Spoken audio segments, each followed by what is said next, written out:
Hello à tous, bienvenue dans cette nouvelle vidéo où on va parler de la beauté.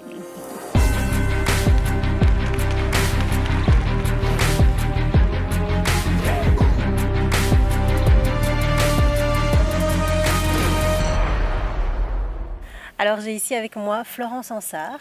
Bonjour Sandrine. Qui est co-créatrice de Physiobel, Oui. qui est une entité que vous avez créée avec Eric, avec ton compagnon. Oui. Et puis je voudrais qu'on puisse voir ensemble, parce que évidemment dans la mission que toi tu as, c'est d'accompagner les personnes à, en tout cas beaucoup les femmes, mais les hommes aussi, à vivre dans le bien-être à l'intérieur, mais de voir aussi comment est-ce qu'on peut mettre cette beauté intérieure à profit pour le monde. Et bien sûr, comment est-ce qu'on peut se trouver belle, parce que c'est aussi un challenge. Oui, dans l'écosystème et la société dans laquelle on vit, en fait, le paraître, l'image de soi, des fois, on se sent décorrélé entre ce qu'on perçoit de nous-mêmes à l'intérieur et ce qu'on diffuse à l'extérieur. Et voilà pourquoi j'ai créé Physiobel et l'école de neuroesthétique, parce que pour moi, c'était vraiment important de lier les deux. On est dans le monde de la beauté, là on était dans un cadre magnifique où on est vraiment à l'écoute de la beauté extérieure, mais c'est aussi vraiment rendre l'adéquation entre ce qu'on ressent à l'intérieur et ce qu'on est à l'extérieur de nous. Ça, c'est vraiment important. Alors, travailler avec Florence et avec son amoureux par rapport à votre entreprise, puisque vous faites partie du Cercle Impact. Oui. Et on se retrouve ici dans un cadre magnifique. On est au Moulin de Beaupré, chez Arnaud Rio. Et donc, on est entouré par cette beauté, cette abondance qui vient de la nature, qui vient du vivant. Et ça nous met parfois en questionnement, nous, en tant qu'êtres humains. Voilà, qu'est-ce que ça représente la beauté? Et est-ce que toi qui es confrontée à ça depuis toujours, parce que tu as travaillé comme esthéticienne, tu as évolué, aujourd'hui tu aides les esthéticiennes à vivre dans leur entreprise de manière sereine, je vais dire, et aussi à satisfaire leurs clientes. Quels sont les besoins aujourd'hui en termes de beauté? Qu'est-ce qui crie le plus, j'ai envie de dire, chez les femmes? Et ce qui crie le plus, c'est vraiment ce manque de confiance, cette obligation de devoir paraître comme l'image de la bonne mère, de la bonne épouse ou de la bonne mère de famille ou la bonne... rentrer dans une catégorie, et du coup on se fait des images et donc qui dit image dit aussi perception de son corps, et c'est là où le travail de l'esthéticienne prend tout son sens. C'est que l'esthéticienne va aider le corps de la cliente à correspondre un petit peu mieux au canon, à ce qu'elle attend, mais tout en travaillant aussi, faisant un accompagnement en neuroesthétique sur justement accepter aussi que on ne doit pas s'identifier au canon de beauté Photoshop qu'on a, tu vois, qu'on voit dans toutes les revues. Là, on voit évidemment dans ce cadre magnifique de la nature qu'en fait, on a tous été différents, on est tous différents et on est tous beaux. Mais tant qu'on n'en a pas conscience, tant qu'on ne vibre pas cette vibration de beauté et d'amour en soi, en fait, on ne peut pas la diffuser. Et donc, c'est vraiment ça, cette connexion.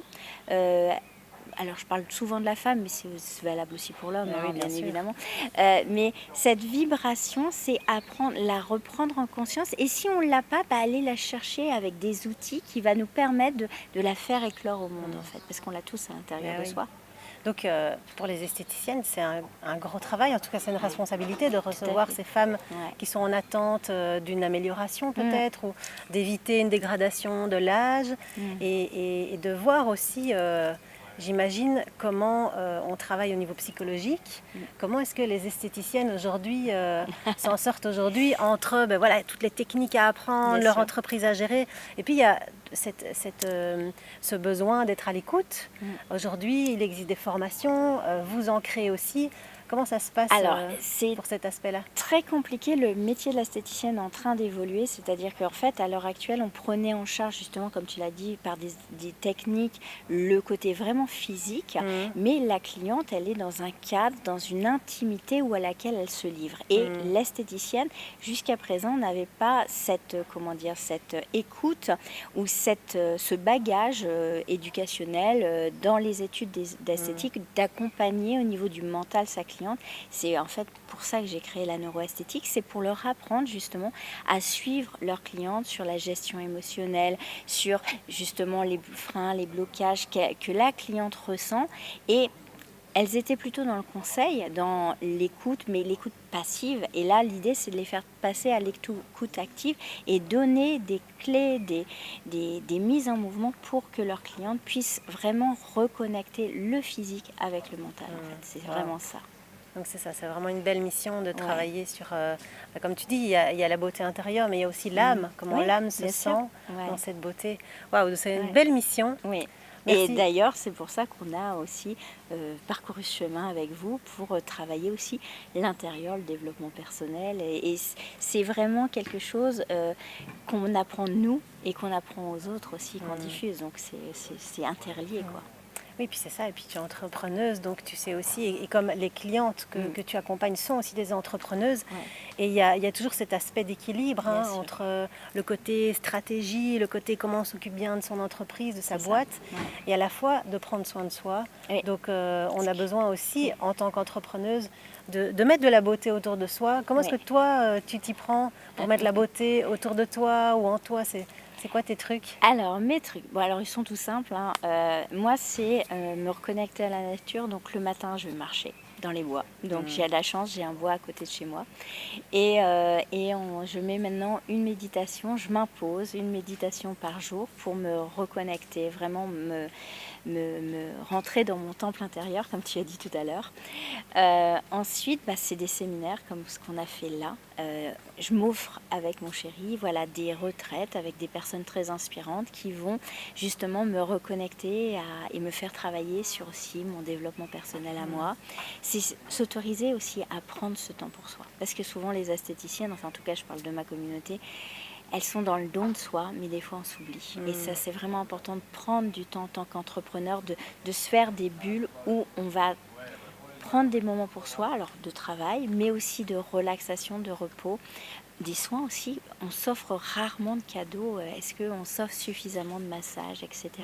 On offre aux autres, mais voilà. C'est vraiment important de se prendre ce temps de connexion et de s'offrir. C'est vraiment un cadeau, quoi. On s'offre un cadeau à soi-même. C'est vraiment touchant ce que tu expliques, parce que aujourd'hui la beauté, ça sort du côté make-up, produits, maquillage, même tout ce que ça peut avoir comme connotation, la beauté, mais on est vraiment dans cette reconnexion au vrai, la au beauté de bien-être l'être intérieur, la beauté de l'être.